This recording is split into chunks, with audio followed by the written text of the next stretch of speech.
Sa pagkakataong ito, nakausap ko one-on-one ang kinilalang The Kuya Po Kid, si JB Yango na naging 3-time PBA champion at minsan pang naging finals MVP.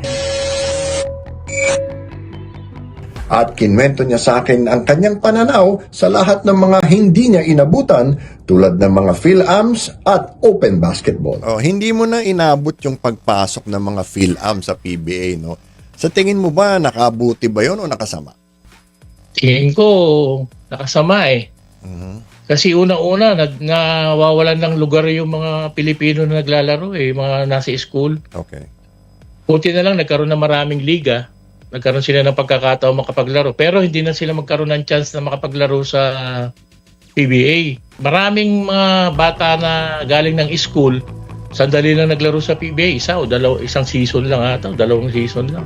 Tapos wala na, puro PhilAm na yung naglalaro. Si Joe Cantada, tinatanong nila ako, anong gusto mong i-monitor namin sa'yo? Gusto mo ba yung Silent Superstar? Ganon, ganon. Sabi ko, hindi ho. Sabi ko, mas maganda, banggitin niyo po yung bayan ko para makilala naman yung bayan ko. Siyempre, mahal ko yung bayan ko, sabi ko. Kaya sabi nila, yung pelikula na Karate Kid, okay na ba sa'yo yung Kuya Po Kid? O sige po, sabi ko, basta mabanggit lang po yung pangalan. Kaya yun yung naging tawag sa akin, Kuya Po Kid. At yan ang Basketball Universe sa araw na ito. Ang bahaging ito ay hatid sa inyo ng Smart Sports.